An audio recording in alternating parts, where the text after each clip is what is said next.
कपड़े धोने वाली बहू। शादी के पहले से ही विभा को कपड़े धोने का बड़ा शौक था। कभी नल के नीचे तो कभी तालाब के पास। अरे मेरी नीली वाली लुंगी नहीं दिख रही है। विभा की अम्मा कहाँ रखी है लुंगी? अरे वो तो विभा ने परसों ही धोकर रखी थी आपकी अलमारी में, देखो वहीं होगी। वो ना मैंने आज धो दी, मुझे लगा कि गंदी हो गई होगी। अरे कैसे गंदी हो गई थी, उसे तो मैंने पहना भी नहीं। हे भगवान, इस लड़की के कपड़े धोने की आदत से परेशान हो गया हूँ मैं। जितना तो घर में राशन नहीं आता उससे कहीं ज्यादा डिटर्जेंट पाउडर का खर्चा है। इसकी शादी करवा दो, शादी जाए अपने घर में ही करे काम, फिर चाहे घर के कपड़े धोने हो या पूरे गांव के। हाँ ठीक बोल रही हो, देखता हूँ मैं कोई लड़का। वो दिन भी आ जाता है जब विभा को देखने लड़के वाले आ जाते हैं। लड़की मुझे अच्छी लगी। होने वाली सास कहती है, बेटी अगर कुछ पूछना है तो पूछ लो। वैसे तो हमारी लड़की बहुत ही शर्मीली है, जो बोल दो वो मान लेती है, इसे क्या पूछना होगा। अरे कैसी बात कर रही हो माँ, मुझे इन लोगों के घर रहना है, सवाल तो कई है। हाँ हाँ बेटा पूछ लो ना, क्या पूछना है। आप लोगों के घर कपड़े कौन धोता है? सास का मुंह बन जाता है। देखो अगर तुम ये कहना चाहती हो कि तुम्हें कपड़े धोने नहीं आते तो सुन लो, कपड़े मैं ही धोती हूँ, लेकिन तुम्हारे आ जाने के बाद मैं रुमाल तक नहीं धोऊंगी। अरे चुप रहना भाग्यवान, बहू बेचारी घर आई नहीं, उसे डराना शुरू कर दिया। वो क्या है ना बिटिया, अभी तक तो ये कल्लू की माँ ही धोती थी, लेकिन अब तुम्हारे पापा तो दहेज में वॉशिंग मशीन देंगे ही। तभी विभा की माँ बोल पड़ती है, सवाल भी पूछा तो क्या। वैसे भाई साहब, मशीन की तो फिर भी कपड़े धोने की कैपेसिटी होती है, मतलब जो बिटिया दे रहे हैं ना विभा, इसे कपड़े धोने का बहुत शौक है। ये आप लोगों के क्या आस पड़ोस गांव मोहल्ले सबके कपड़े धो दे और उफ तक ना करे। बाहर देखा नहीं आपने कितने कपड़े सूख रहे हैं, सब हमारी बिटिया ने ही तो धोए हैं। बस भी करो ना माँ, शर्म आ रही इतनी तारीफ सुनकर। और तो और एक दाग निकाल कर दिखाओ तो मान जाओ। हाँ अच्छा माफ करना बेटा, मैंने गलत समझा, हमें तो रिश्ता बहुत पसंद है। और ऐसे जुड़ जाता है रिश्ता कपड़े धोने का शौक रखने वाली विभा का। उसकी शादी हो जाती है कोयला फैक्ट्री में काम करने वाले कल्लू के साथ। शादी के बाद अचानक विभा चिल्लाती हुई सास के पास आती है। सासू माँ, अरे सासू माँ कहाँ है आप? ये तो धोखा है, धोखा दिया आप लोगों ने मुझे। इसे ससुर के चक्कर के बारे में पता चल गया।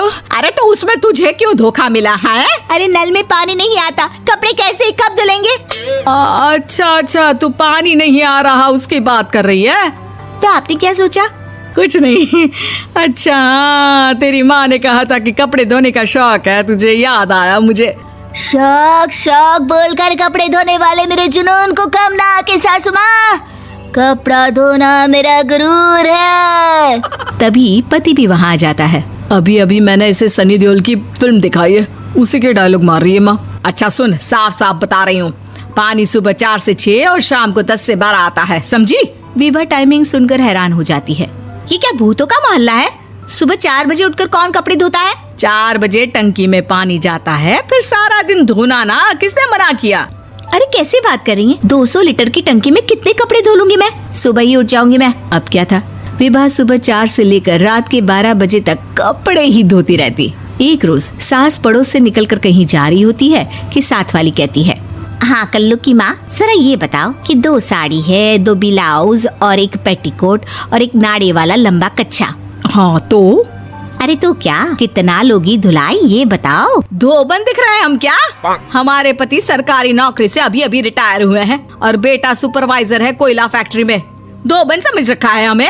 हाय रे कल्लू की अम्मा, माफ कर दो, वो तो मोहल्ले में यही सब बता रहे थे कि तुमने बहू को कपड़ा धुलवाने के काम में लगा दिया है। सास को पड़ोसन की बात सुनकर गुस्सा आ जाता है। वो घर पहुंचती है जहां घर के बाहर ही इतने सारे कपड़े सूख रहे होते हैं जितने कि किसी धोबन के घर पर। अरे ओ कल्लू की दुल्हन, बाहर निकल।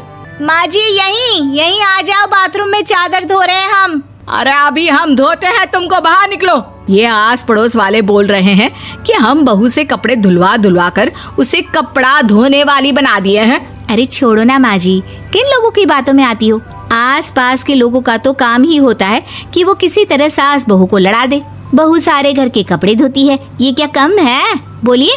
सास को भी लग जाता है कि वो बहू का ये सनकीपन नहीं छुड़वा सकती, इससे अच्छा है कि खुद ही चुप हो जाए। एक रोज सास और बहू मंदिर जाते हैं, जहाँ सास की साड़ी वहाँ खड़ी भीख मांगने वाली से मिलती है। माँ जी क्या बात है, आपकी साड़ी उस भिखारन से कितनी मिल रही है ना? हाँ हाँ देखो तो, दोनों की साड़ी मिल रही है। क्या बात है कल्लू की अम्मा, तुम खुद को तो अफसर की बीवी बताती हो और ऐसी सिंपल सी प्लेन साड़ी पहनकर घूमती हो। सिंपल और प्लेन नहीं है ये साड़ी। तो क्या सोने के धागे से फूल बने हैं? कुछ भी सासू माँ, कुछ भी। हाँ बने थे इस साड़ी में सोने के धागे से फूल। मेरे पति लेकर आए थे मद्रास से स्पेशली मेरे लिए 10,000 की। ताहे भाई साहब इस भिखारन के लिए भी सेम टू सेम साड़ी लेकर आए होंगे 10,000 की। सास उस वक्त तो कुछ नहीं कहती, लेकिन बहू के साथ घर आती है और अलमारी से एल्बम निकाल कर लाती है। ये साड़ी देख रही है, ये वही साड़ी है जिसे मैंने अभी पहना था। इस साड़ी में ये जो चमकदार फूल दिख रहे हैं ना, ये सोने के धागों से काढ़े गए हैं। लेकिन तू लोकल वॉशिंग मशीन ब्रश से घिस घिस कर सारे फूलों को निकाल कर साड़ी प्लेन कर दी। मुझे माफ कर दीजिए सासू माँ। और तो और, जब मैंने तुझे तेरी गलती के लिए कुछ नहीं कहा, लेकिन तूने तो सबके सामने मेरा मजाक ही बना दिया। क्यों? बहू को समझ में आ जाता है कि अब से उसका कपड़े धोना बंद।